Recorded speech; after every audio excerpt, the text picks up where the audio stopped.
నువ్వు అడిగిన దానికి తను ఆన్సర్ చెప్తుంది గాని నిజం చెప్తుందని ఎలా అనుకుంటావు? తను మనుషుల్నేం మార్చగలదు. మాటలదే ఉంది, సులువుగా నమ్మించేస్తుంది. తేనె పూసిన కత్తిలాగా తీయగా మన నాలిక తెగే వరకు పాత్రలోని జీవిస్తుంది. ఆ మెడలో తాళి కూడా మనందరినీ నమ్మించడానికి వేసుకొచ్చిందని ప్రత్యేకించి చెప్పనవసరం లేదా ఆనంద్?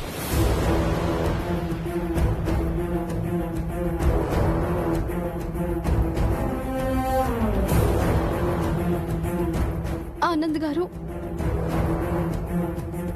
ఎవరు నన్ను ఎన్ని మాటలన్నా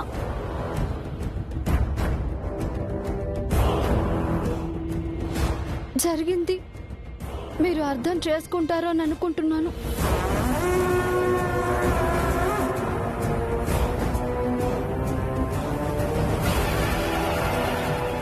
ఏ ఆడపిల్ల కూడా పసుపు తాడుని మాయ మాటలతో మెళ్ళో వేయించుకోదండి.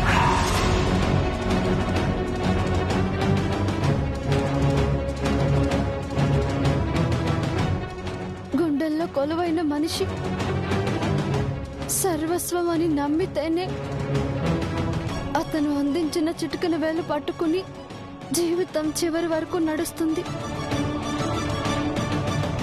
అతని ఇంటి గడపే ఆ ఆడపిల్లకి దేవాలయం అవుతుంది. ఆ దేవాలయంలోనే తను దీపం పెడుతుంది. కానీ నేను తల వంచుకునే అవకాశం కూడా లేకుండా తాళి కట్టించుకున్నాను ఆనంద్ గారు.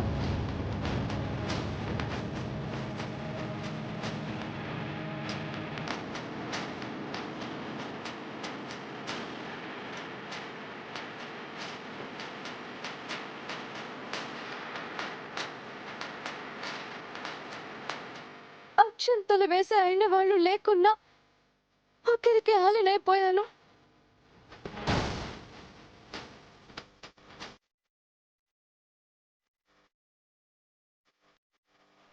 ఏం జరిగిందో తెలుసుకునే లోపే భర్త ఆదరణకి దూరం అయిపోయాను. ఆ భర్త నీ బతుకు నువ్వు బతుకు అని రోడ్డు మీదే వదిలేసి వచ్చేశాడు.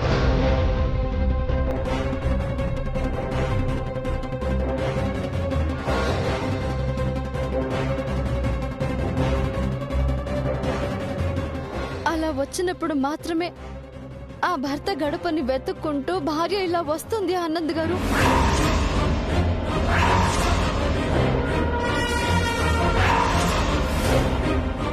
కట్టిన తాళి తను ఇచ్చిన అర్హత వల్లే మెట్టింట్లో ఇలా దీపం పెట్టగలుగుతుంది.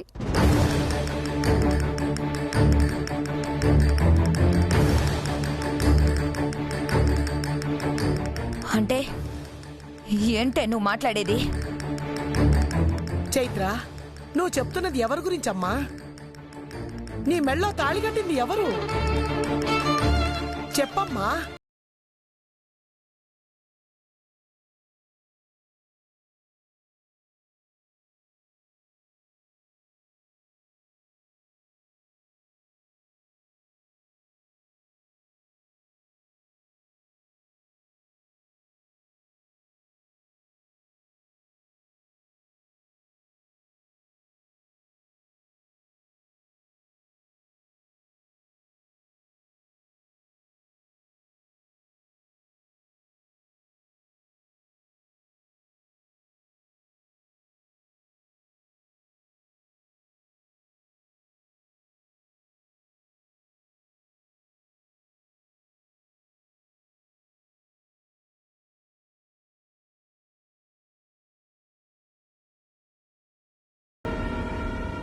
అబద్ధం, అబద్ధం, అబద్ధం, అబద్ధం, అబద్ధం, అబద్ధం, అబద్ధం.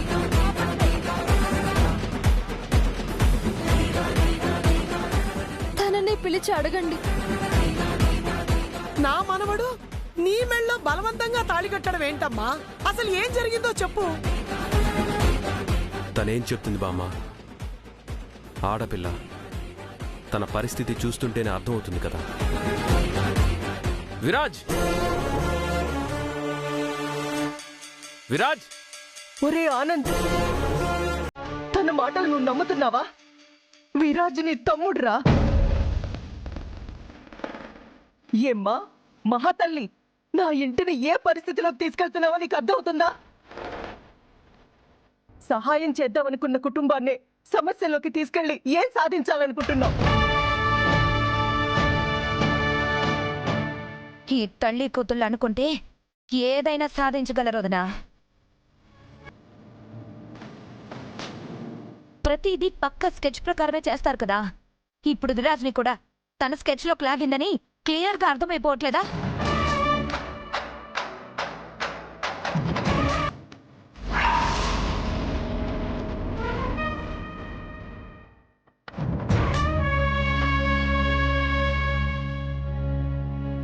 విరాజ్, ఏంట్రా ఇదంతా? నువ్వు తన మెళ్ళ తాళి కట్టావని చెప్తుంది.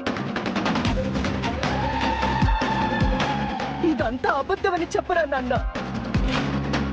చిన్నోడా చెప్పురా, ఏమిట్రా ఇదంతా? రే చెప్పు విరాజ్, నిజమేనా? తన మెడలో ఆ తాడు కట్టింది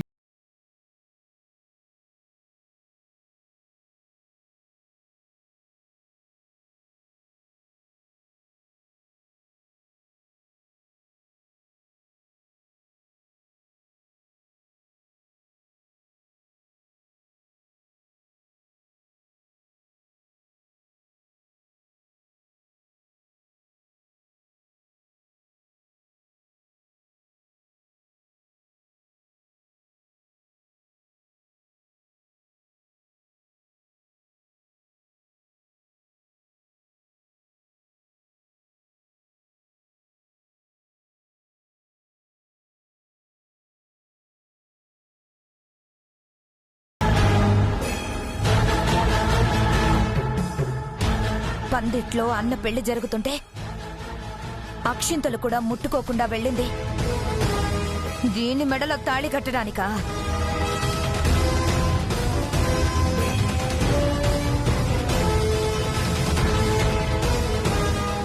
వద్దు, దీంతో తిరగద్దు విరాజ్ అని నెత్తి నోరు కొట్టుకున్నా వినలేదు. ఇందుకేనా? చూసావా ఆనంద్, తమ్ముడు తమ్ముడు అని తల మీద కూర్చోబెట్టుకున్నావు కదా. నీ పెళ్లిని కూడా పక్కన పెట్టి దారిని పోయేదాన్ని పెళ్లి చేసుకొని వచ్చాడు. అత్తయ్య ప్లీజ్.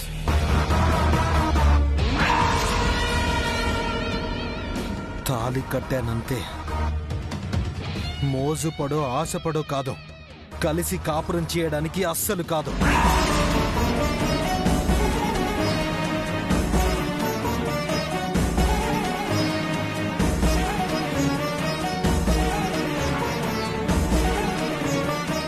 తను చేసిన ద్రోహానికి ప్రతీకారంగా నేను విధించిన శిక్ష ఆ తాడు.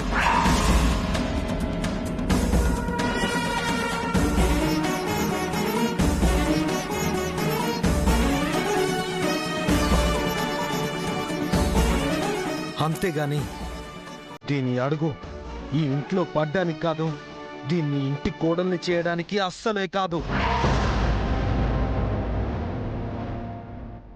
తల ఎత్తుకోవాలంటేనే నలుగురిలో తల తీసేసినట్టుండాలి.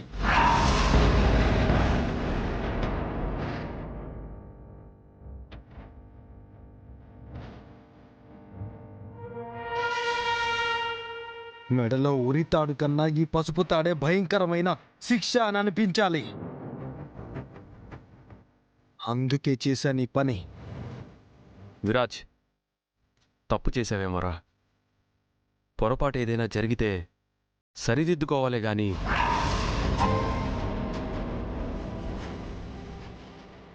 ఎప్పటికీ సరిదిద్దుకోలేని మరో తప్పుని చేయటమేంట్రా? ఆనంద్, విరాజ్ చెప్తున్నాడు కదా, చైత్ర తప్పు చేసింది, తనను శిక్షించాను అని. ఇంకేంటి? అయినా ఈ మహాతల్లి క్యారెక్టర్ ఏంటో విరాజ్కి తెలియక పాపం గుడ్డిగా నమ్మేశాడు. తను చేసిన ద్రోహానికి మనసు ఎంత బాధపడుంటే విరాజ్ ఇలా రియాక్ట్ అవుతాడు చెప్పు? జరిగిందాన్ని ఎప్పటికీ మార్చలేము, కానీ అలా ఎందుకు జరిగిందో తెలుసుకునే ప్రయత్నం కూడా చేయకుండా ఆవేశంలో ఒకరి జీవితాన్నిలా చీకట్లోకి నెట్టేయటం న్యాయం కాదత్తయ్య.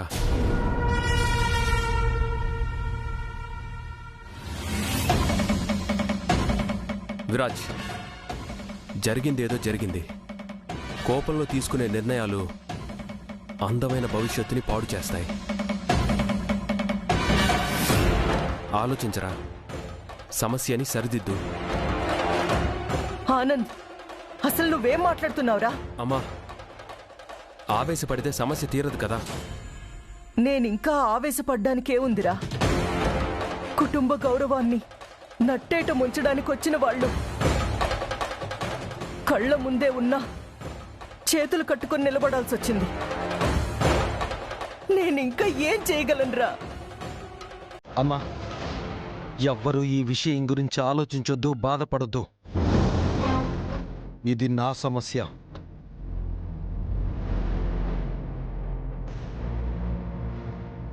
నా మూలంగా వచ్చిన సమస్య పరిష్కారం నేనే ఇస్తాను. అనయ్య, సరిదిద్దామని చెప్పావు కదా, సరిదిద్దుతాను.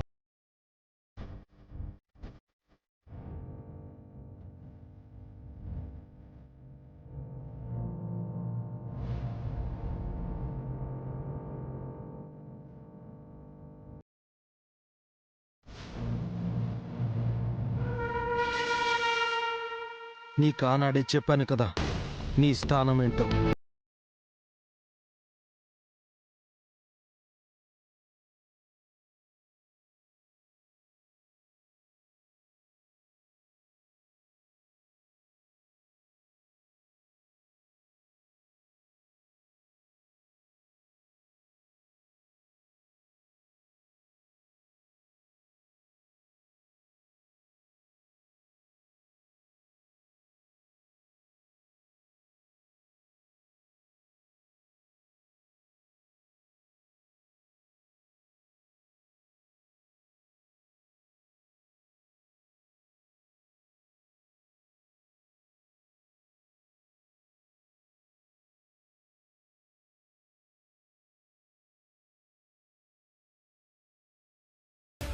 అత్తారింట్లోనే విరాజ్.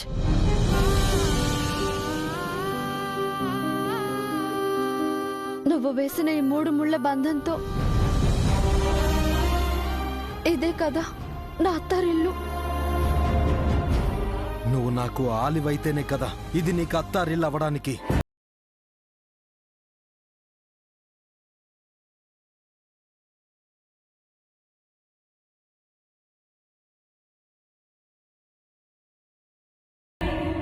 నీ జీవితానికి ఎప్పటికీ ఇవి సంఖ్యలు మాత్రమే.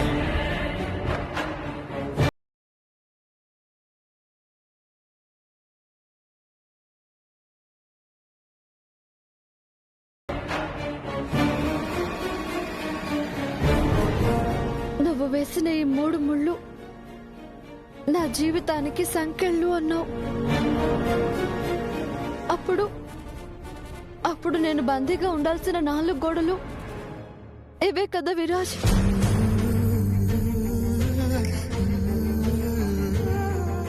అదే ఈ ఇంటికి కూడా గౌరవం. అది గుర్తించు విరాజ్. నువ్వేంటో గుర్తించాను కాబట్టే ఇక్కడి నుంచి వెళ్ళమంటున్నాను. నీకు ఇంట్లో స్థానం లేదు.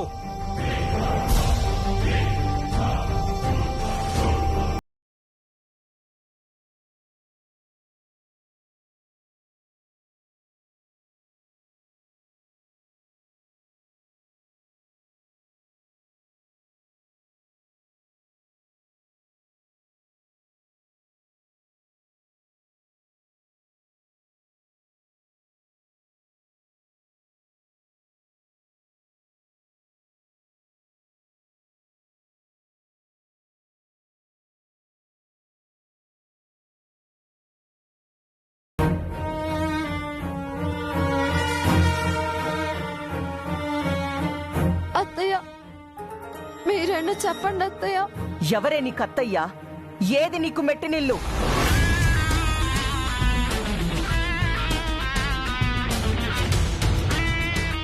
నా కొడుకు జీవితానికి సంతోషాన్ని పంచేది నాకు కోడలవుతుంది. వాడి జీవితాన్ని సుడిగుండంలా మార్చేసిన నువ్వు ఎలా నా కోడలవుతావు?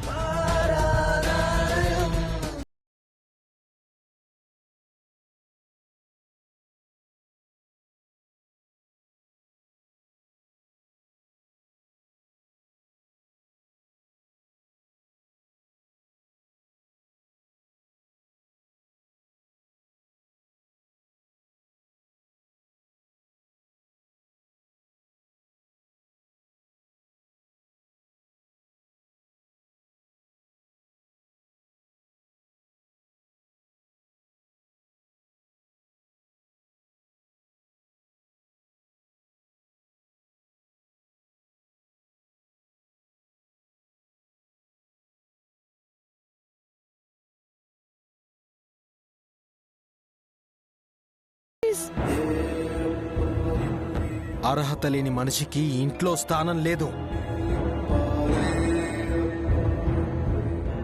Get out, get out, get out, get out, get out.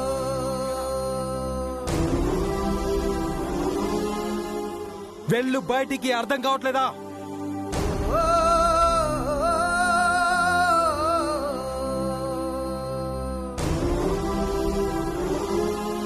Viraj, అన్నయ్య, అది కాదురా. ఈ విషయంలో ఎవ్వరూ జోక్యం చేసుకోకండి.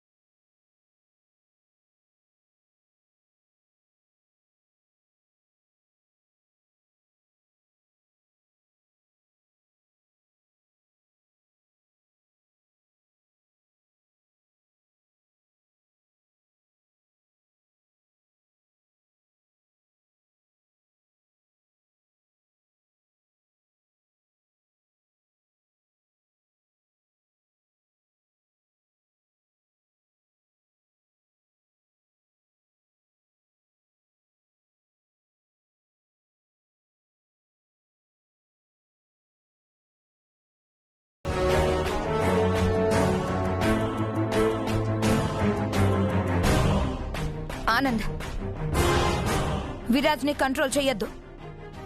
తనేం చేస్తాడో చేయనివ్వు.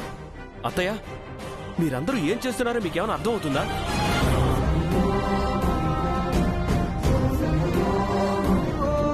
విరాజ్ చేసేది తప్పు కాదనే కదా ఆనంద్ మేమంతా చెప్పేది. తనకు అడ్డుపడకు. అత్తయ్య, విరాజ్ ఆవేశంలో ఉన్నాడు. తప్పు జరుగుండొచ్చు, కానీ అదొక ఆడపిల్ల జీవితం అత్తయ్య. తాళి కట్టాడు అంటే ఆమె జీవితంతోనే తమ్ముడి జీవితం కూడా ఉందత్తయ్య.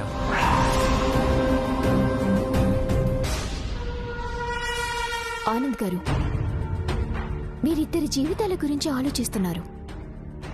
కానీ విరాజ్కి ఇష్టం లేని జీవితాన్ని మనమెలా ఇవ్వగలం? తనే చెప్పాడు కదా, ఇది తన జీవితమని.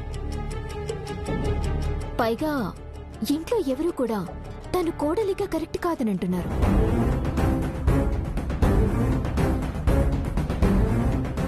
బయటి వాళ్ళనే కాదు, ఇంట్లో వాళ్ళ గురించి కూడా ఒకసారి ఆలోచించండి. తాళి కట్టిన తను ఇంటి కోడలు కాదంటున్నాడు. మనమేం చేయగలం చెప్పండి?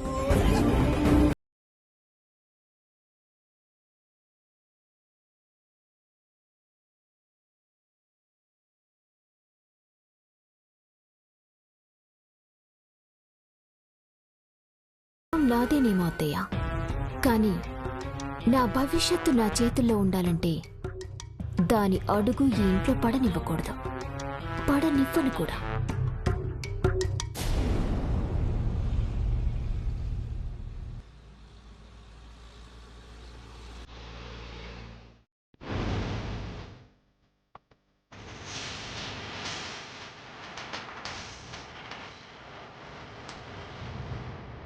విరాజ్, ఆవేశంతో కాకుండా ఒక్కసారి ఆలోచించు. దయచేసి నేను చెప్పేది విను విరాజ్. చూడు, నన్ను బలవంతంగా నువ్వెక్కడికి తీసుకువెళ్ళినా నా బ్రతుకు ముడిపడి ఉంది నీతోనే. విరాజ్, నువ్వెక్కడుంటే అక్కడే నా బ్రతుకు.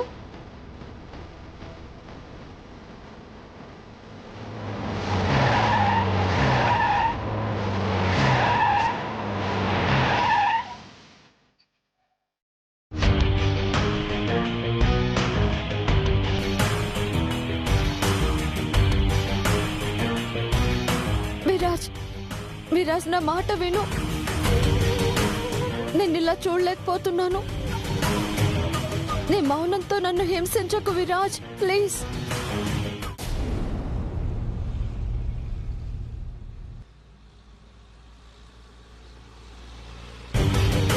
నువ్వు నాకు ఏ శిక్ష వేసినా నేను భరిస్తాను.